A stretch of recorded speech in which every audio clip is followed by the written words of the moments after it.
fuck up. It's time to talk business. Jared Taylor, Matt Best, and Evan Hafer proudly present Blackhearted. Sponsored by BlackRifle Coffee Company and Arson Wave. Whoa, well, hello everybody. Still in Vegas. Like I said, we're going to be in Vegas for a while. We got a lot of episodes going. Almost 6 a day, it seems. So many, so we're going to be here. But today, we have a special guest, Tim Harmson. And would you like to introduce your cohort? So I have Jason, who operates a camera for the Military Arms Channel. Awesome. So he's how long has he been doing that with you guys? About a year now. Okay. A couple of years? Yeah, I guess So it's been a couple. Jason's been around a little bit. Yeah, it's one of those things where he was coming in the gun shop quite a bit and hanging out. It's like, hey man, you know how to operate a camera? Yeah, learn a camera. Yeah, right. So you know what though, I would say that's one of my most frustrating things. Is I tell a lot of people that, like, you know, you can get on YouTube and you can learn this stuff and you can start contributing with content. Oh no, I can't do that. Yeah. No, you can. right. You're just not going to, and you don't see. I'm trying to show you that it's worth doing that.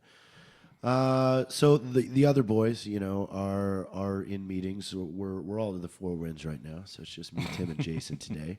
But as always with Blackhearted, we really settle down on kind of a single focus, and then we are going to talk about that. And it's always around who our guest is and what they may be a subject matter expert in. So today we're going to talk about one of the last episodes we did, we had 2 photographers and writers for freelance writers for many military publications and media.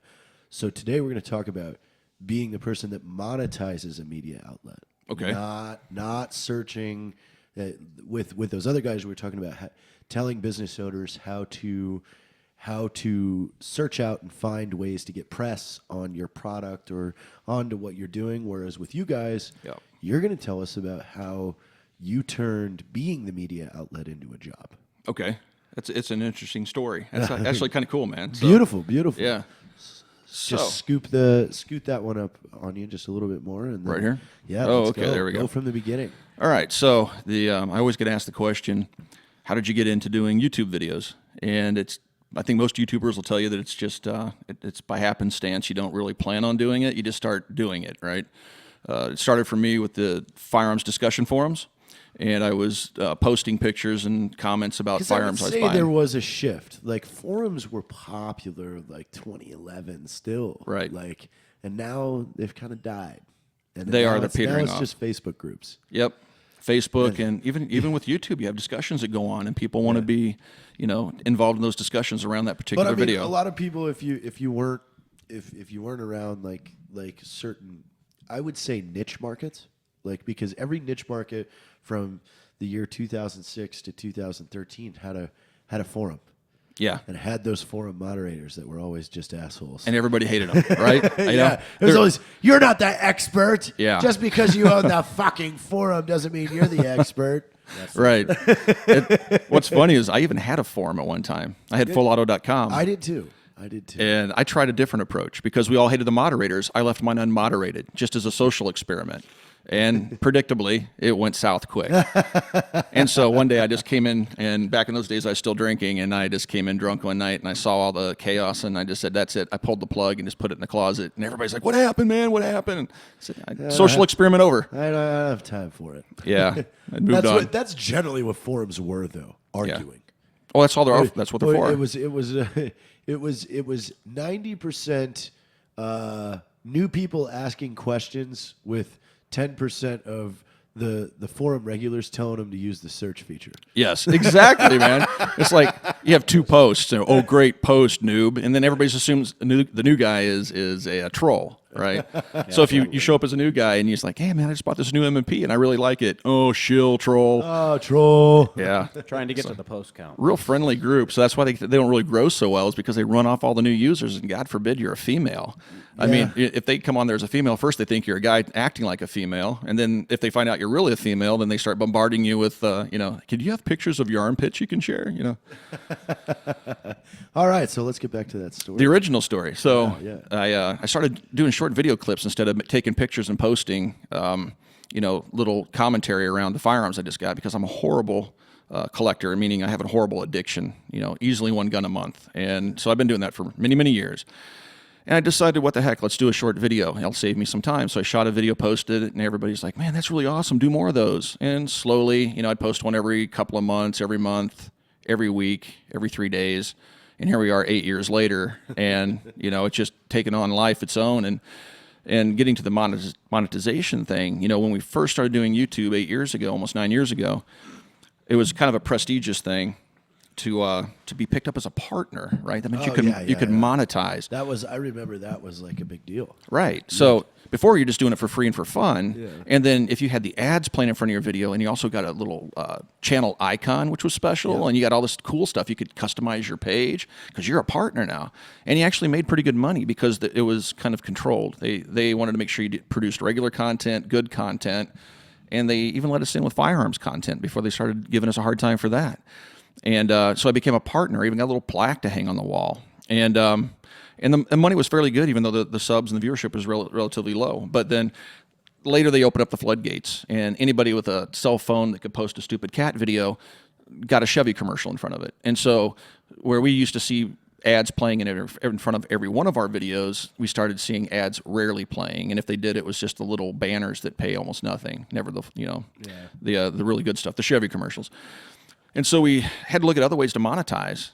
And, everybody's followed a different model, but I took a look at going the retail route. So Military Arms channel grew and got, I think we're over 500,000 subscribers now. And doing There's no plaque for 500,000. That's disappointing. No, you got to get to that full million. Yeah, that's such a far reach. You got the golden play button at 100,000, which shows up like a year and a half later when you're already at 300,000. So you get the gold play button at 1 million. But so we started looking at that, and there are a few YouTubers out there, man, that can really, like a Demolition Ranch or even a Hickok 45. They have enough viewership and enough. It's not even so much subs; it's views that you get paid for. They have enough where they make a good living off of it. But the regular Joe, even at 500,000, there's not enough revenue there to support a family or pay a crew. Not anymore. No. And so you have to find other ways to monetize. And we decided to go the retail route. I had a lot of people, people tried the Pantheon, or I might be mispronouncing it, Pantheon. It was the donate, like you can, hey, come donate and pay $2 a month to, support the channel. Yeah. That I saw that go down about a year ago with a lot of YouTubers. Yeah, and people took it like it was panhandling. Like, oh man, and everybody assumes a YouTuber's rich. Really, in reality though, that model was more of a subscription fee. Yeah, you were agreeing basically to pay $2 a month to support the channel. I'll pay you $2 a month to watch the stuff that I'm watching all the time. Which now we have YouTube Red, which is kind of the same thing. You don't have to put up with the ads. You pay $10 a month or something. Yeah. But anyway, so we went the retail route, opened up Copper Custom, which is an online store, and we have a storefront too. And so we started, in every video, I just said, hey, if you want to support the Military Arms channel, swing by and check us out at Copper Custom. And we were able to build a store around that. We've been very fortunate. And so just this year we moved into new facilities. We have a much bigger building. We can warehouse a lot more. And before we were in a very small, basically a closet. So again, you took out sponsorship and went with ownership. Yeah, so there's a bunch of different ways, as you know, that guys can make money on YouTube. You can say, hey, pay me $10,000 a video, and I'll do videos for you, and basically, do product placements, right? Then there's other folks that decide to do the, donate money. Some people, sell things, and that's the way I went. I wanted to sell stuff. For me, it felt more honest. You give me money, I give you something in return. Yeah. And so. And at that point, what was your library up to? Firearms library? Yeah, just video-wise. Oh, look, okay. I always get asked, how many guns do you have? Let's see. Well, right now I'm over 600 videos. I think when we started this, it was 2 years ago, so I probably had like 400 videos, 450 videos. In that, though, there's a lot of trust built from the audience. Yes. So when you're recommending something or you're putting something in your store, they already have the trust behind that, hey, this is probably a good product. Generally so, yeah. But the trolls, the guys from the forums that found their way over to YouTube will come over and say, oh, the only reason you're saying this is a good firearm is because you're selling it. It's like, no, it's the other way around, dude. I can sell any gun I want. I'm only selling the stuff I want to stand behind, right? Because we have a policy that if you have a problem with a product, you don't have to go to the manufacturer. You come to us and we'll take care of it. And if we start selling really crappy guns or accessories, and you come back and you keep exchanging it, we lose money on shipping and everything else. It's a failing model. So we carry the good stuff. Are you part of an MCN? I am. Broadband TV. When did that go down? So I've been a part of MCNs for a few years. Explain to the audience. Okay, so an MCN is a network, basically. So you join a network, and typically they take a percentage of your YouTube revenue in exchange for, they claim that they're going to sell more ads for you. They go out and preach to Target that, right, hey, you should advertise on this channel. Right. Yeah. And very rarely do they sell ads that actually show up on your videos, right? But they're more than glad to take a percentage of whatever it is you're earning. And this is why I advise folks that are just starting in YouTube, because as soon as you do, the channels, the MCNs are very aggressive in recruiting, right? Because yes, they are. So they'll blow up your inbox, they'll pretend that you're the most important person in the world. Yes. Even if you have 2,000 subscribers, we really need you, But what they want is they want 10% of your revenue or whatever they negotiate. It's a weird Ponzi scheme. It is, but when you reach a certain size, it really does have a benefit, and that's the reason why I've stayed in an MCN. And that's because they protect me from groups like PETA, who have hacked into my bank accounts and, harass me on the phone and email and troll me everywhere. The MCNs protect you from those people. Like when you post a hunting video, the moms demand action. Like Rob Ski just got his Facebook page taken down again because he did a live stream from SHOT Show floor talking about an AK. And I told him, I guarantee you, go look at Moms Demand Action or some of the other Facebook groups, and you'll see a post, and they're coordinating attacks on gun channels because they know if they get enough complaints that they can actually cause you problems. Well, an MCN shelters you from that. Yeah. So your YouTube money doesn't come directly to you anymore. It goes to the MCN, and then they pay you, and they take their cut, and they pay you at the end of the month. But in exchange for that, they give me protection. So if somebody reports my videos, they have a direct line to YouTube because we don't. Right? They want you to have, if you have 1 million subscribers, they love that. Great, man. Just keep producing videos. Oh, you want to talk to somebody? Sorry, there's no direct line. Not interested. They turn you off. They pulled Hickok's plug twice. And he was already well over 1 million subscribers, and they pulled his plug because he was posting links to Bud's Gun Shop. And he had nobody to talk to directly. So it's really interesting how the MCNs work. So once you reach a certain size, they offer a certain level of protection. They can't get your videos demonetized. They can't get them pulled all the time because the MCN goes to bat for you. And then if you do have a true problem, you call them up and say, hey, I had a guy, for example, I was in the Czech Republic doing a factory tour, and this guy was going through claiming my intro music as his own and was demonetizing all my videos. And it's like, no, dude, I know the author, that wrote the music for me. And this company had stolen the music. They were selling it on iTunes, and then they were trying to claim that I had stolen it, and they're demonetizing all my videos. I'm out of the country. There's not much I can do. I send an email to my network rep, and within a few hours, she has it taken care of. Yeah. I mean, this definitely is good. All this is for people that aspire to be YouTubers. Yeah. I think. It is. We're going to change this. Okay. All right. I'll stop talking. I'm listening. No. We're changing it over to, okay, so you want to know what it takes to make money on YouTube. This is it. Yeah. So I get that question a lot too, right? And let's go down that road. Okay, so you're under an MCN. You saw a drastic drop in ad revenue at a certain point because YouTube consistently changes their algorithms and how everything works. Yep. And your answer to that was to create a retail store, which again, with you building your audience in the way that you have, they trust you as a subject matter expert. And I think that's brilliant to offer them a store because you're giving them a place that they could buy the product that you're over there talking about. Right. My question to you is, why hasn't History or the Military Channel picked you up?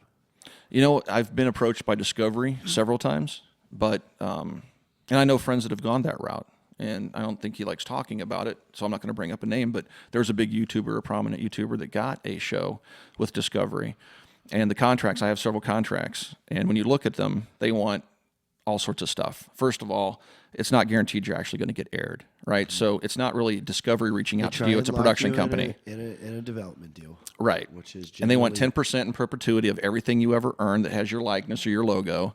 And you'll sign all this away, and you may not ever get picked up by the network, right? Because it's a production company that's just they want throwing to take stuff. Merchandising rights. They want merchandising we've rights. Down those roads. And Yep. It's just like, who wrote this? I know. and so I was really excited at first, but then I realized, you know what, man? We are the new media. Yes, exactly. What we're doing they here, don't get it. They aspire to be what we are. And they said, and when I asked them, like, why do you want 10% in perpetuity of everything I earn from this day forward if I get a show? And they said, well, because we're going to make you famous. It's like, no, you came to me because I already had an audience. Yeah.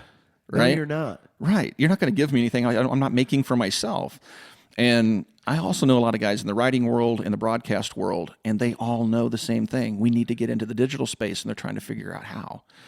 So we really are on kind of the tip of the spear in terms of where media is going. It's all going to be digital. It's all going to be delivered via mobile device. It's all going to be laptops. Televisions are going the way of the dodo. That or people are using Hulu, right?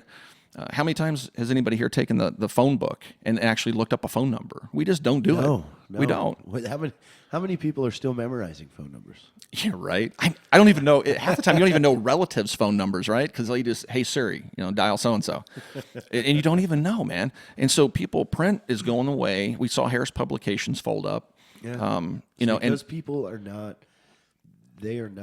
making social a priority, and that's a huge mistake. No, and they also follow an old business model. They fight it. It's almost like they fight social. Where's that come from?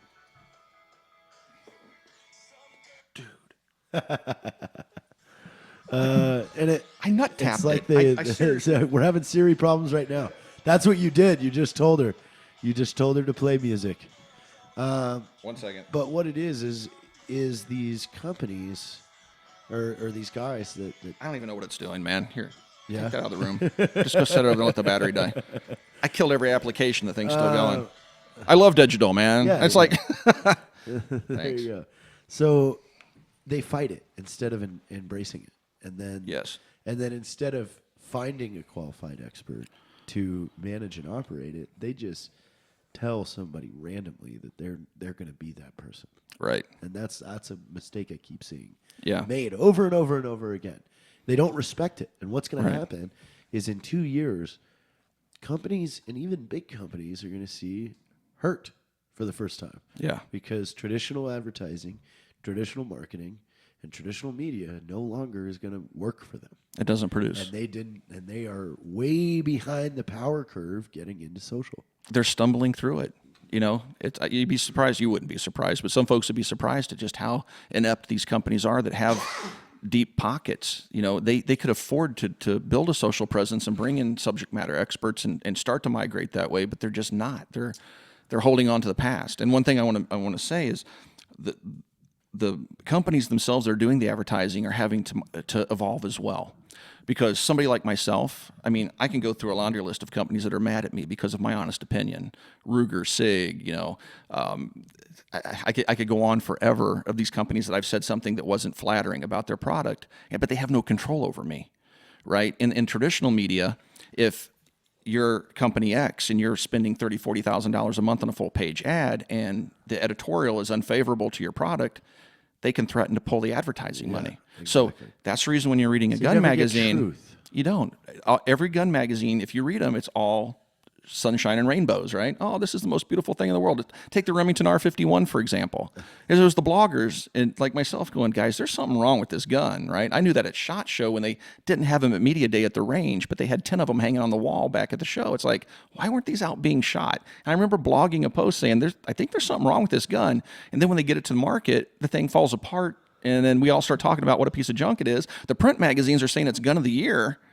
In the YouTube and blogosphere saying, no man, there's some problems with this gun. It's junk. And 3 months later, Remington pulls the plug on it, and we don't see it for 2.5 years. Then they reintroduce it, and it still has problems. All right, so Tim, you're sitting at 81 million total views right now, 514,000 subscribers. What do we have in store for 2017? So I'm going to continue down the path. I originally started off doing what most people call reviews, right? and I don't really want to review products. I'm taking a shift, and maybe it's only I see it, nobody else does, but I just want to bring a camera along to the range and bring my audience with me. I'm a collector. I don't pretend to be an expert in all things firearms, right? I know enough to be dangerous about all sorts of guns dating back to World War I. I'm a collector, man. and so I just take them to the range and shoot them, right? And when I buy a new gun, I want to take the guys out and show them. If I find problems, I'll point out those problems. But really, I just want to go to the range and bring everybody along. I don't want to say this nut turns right, this one turns left, and go through all the menus. Does that mean VR might be in the future for you guys? That would be cool, man. When it evolves, something we look into, Yeah, I mean, that would be very cool. cool. Be ahead of the game if we're looking into it now before anybody else does. Yeah, I mean, you're seeing the headsets and stuff coming down in price. But dude, what was funny is, man, back in the '90s, virtual reality was a thing. They actually had virtual reality pubs where you had these little I don't know, like cylindrical tubes you stood in that had rails around them. You put this big headgear on and it tracked your body motion. You could play really bad graphical games. And everybody thought VR was here, and then it disappeared until just recently. And now you're seeing everybody, turning their phones into the monitor and a little, $10 headset. And now you have 360 cameras being available. I mean, I was in Best Buy before I came out here, and I saw a 360 camera sitting there for sale. Wow. That's crazy, man, how the technology is booming I think fast. this year will be it for those technologies, the VR and because I know NASCAR is kind of leading the way in the VR to where now they're making it to where you can ride along with your favorite driver. Dude, that's cool. It's insane. Yeah, you look left, you look right, you see what the driver sees. Yeah. Man, that's It's awesome. like, hey, I'm gonna go for a 300 lap ride. Yeah, and feel the race, man. When you're drafting the car in front of you and all that stuff. I mean, you're right there in the seat. That is cool, man. So let's hit this with three pieces of advice you would give to anybody that wants to create a business out of being a YouTuber. So first of all, I do get that question a lot. What do I need to do? Well, first of all, you have to have the drive and the tenacity to stick with it, because it's not going to happen overnight. And the skills. I mean, but I also say there are a lot of people out there that have better camera presence than I do, better speaking voice. I see a lot of good little channels that haven't gotten noticed. We started, when I say we, like Nut and Fancy, Iraq Veteran, Hickok 45, myself, we started back when YouTube was still a fledgling. Infancy. Right.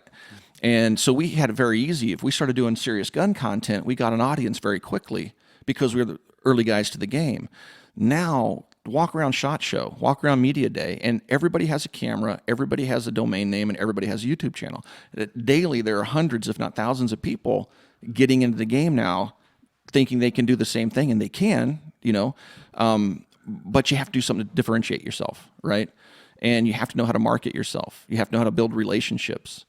You can't just sit in a vacuum and produce the videos. You have to go out and talk to people, know other people in the industry, and network and promote each other.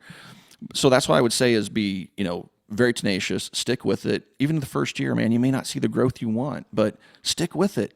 Work a day job. That's what I did. Yeah. I never really thought I would be doing what I'm doing today, because I always figured it would be a hobby.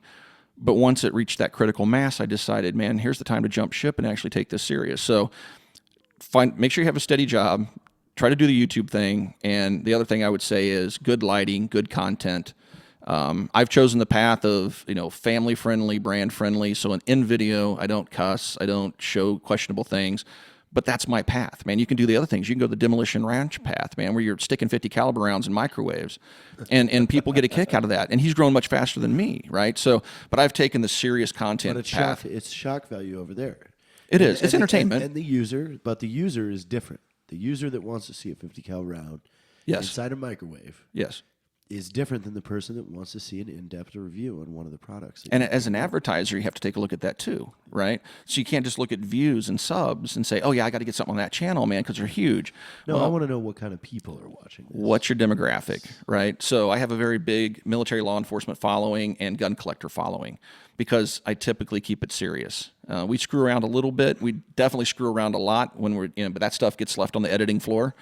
But the final product is a more serious discussion about firearms and trying to show firearms in a positive light that represents the community. So when the anti-gunners want to paint us as a bunch of crazy rednecks that want to go out and drag Bambi behind our pickup trucks down a gravel road, we're really not. You know what I mean? So. No, that's great. That's great for anybody that out there is aspiring to do YouTube. Now, give us 3 people that helped you along the way, that mentors, and why were they your mentors? So surprisingly, probably the biggest mentor that helped me was a gun writer by the name of David Fortier, and he's been around forever, and he's traditional print. He also does Guns and Ammo TV and stuff. And he saw me posting over on AR15.com, and he reached out to me, took me under his wing, very early on, and invited me to a thing called Big 3, which a bunch of YouTubers go to now. But he invited me and introduced me to a bunch of people that introduced me to other folks that opened a bunch of doors. So now I could make a phone call and reach somebody at a certain company, and he gave me a certain level of street cred, if you will, in the firearms writing business that I would never have gotten on my own. And then there's just other YouTubers out there, like Iraq Veteran. He was always, his channel's been much bigger than mine. He got started before I did. Eric has been very, very good to me. We've become very good friends. But again, most of that's like doing introductions, including me in certain events and things like that. And number 3 might be a hard one.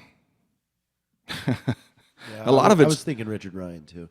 Richard Ryan, yeah, sure. Richard's been actually. I don't know that we've never shot any video together, but I know Richard. We always hook up and meet, like at SHOT Show and chat for a little bit. But he's another YouTuber that's just blown up. But and he's gone kind of the entertainment route, But and that's a great route to go. And him and FPS Russia, man, they connect with a whole different audience than we do, and they also connect with a whole different advertiser / companies that want to reach out through him than we do, or I do at the Military Arms channel. Like the game companies and stuff. Yeah. They include them and have them like co-promote games and stuff like that, which is a really cool business model. The gaming YouTube channel stuff is huge too, as you well know. Massive. Yeah, that and makeup. I can't figure that out, man. You'll see these chicks putting makeup Now, on. Let's dive just a little bit into Jason's story here. Because you got a guy that's been coming into the shop every day and being persistent. Now he's got a job. Yeah, I think people want to hear about that. So he still helps out part time. His real job is he works in an emergency room. But yeah, he has the same bad habit I do. So every day after work, I would go to the gun store and I walk the used gun racks. I'm always looking for collectible military firearms. And then when we opened up our store in that same shop, I noticed Jason. He was in there pretty much every day doing the exact same thing. And over time, I start to realize, man, this dude's got the exact same bug I have. And we started talking, and he was a fan of the channel. And finding cameramen that'll work for free ammunition or whatever, is hard to do, right? Because and again, he has a day job. It doesn't pay enough to support a production crew, but he just has a passion. He has a range. A lot of the video you'll see that we shoot is actually on his range. I have my own range as well. But he just got involved by hanging out in the shop, and we became friends. And I just kind of saddled him with the duty one day. I'm like, hey man, look, you want to go out and shoot some video with me? And he's like, yeah. So I actually started at the long range. I wanted to tag along for that. That's right. And it was funny because we would actually battle to speak to the managers of the local gun store to, hey, contact me if you get this gun. He's actually looking for it too, but contact me. we're like fighting over the same guns. So yeah, we met in that way because we had that same bug to collect firearms and find cool Well, things. I wanted to scratch that surface just a little bit because there might be some people out there that don't want to be the one starting the business, or just see somebody doing something that they like and want to know how to get involved as well, what the best way is. Yeah, well, with YouTube, man, it's just as simple as going up to Best Buy or get online and order a camera, get a decent camera, get some lights, microphones, man, make a world of difference. Audio, Sound and lighting. Yep. Sound and lighting. Makes a difference. It'll make you stand out from the other guys, right? And that's what you have to do. Becoming the expert. Yeah. Become the expert. If you want to do this, learn it. Yeah, you have to learn it. Don't half-ass it and then complain when it's over, like, oh, why don't I get the views? Right. Because you probably don't deserve them. I didn't know jack about cameras, and now I know everything about cameras I need to know anyway from my own personal perspective. But what f-stops are and what investments. ISO is, yeah. Well, you have to learn that stuff, and you have to know it yourself before you can offload that task to somebody else. Well, all right, Tim, tell everybody where they can check your stuff out at. You can go to www.militaryarmschannel.com or just militaryarms.com. military-arms.com. Well, it's military-arms.com. So we have 2 domains pointing to the same place. All right, give them a look-see if you want to see some reviews on some great products as well as good information. Thanks, man. Hey, thank you guys for coming. Black Rifle Coffee Company, along with Harmson Wave, would like to thank you for tuning in to Blackhearted. Have a great fucking day.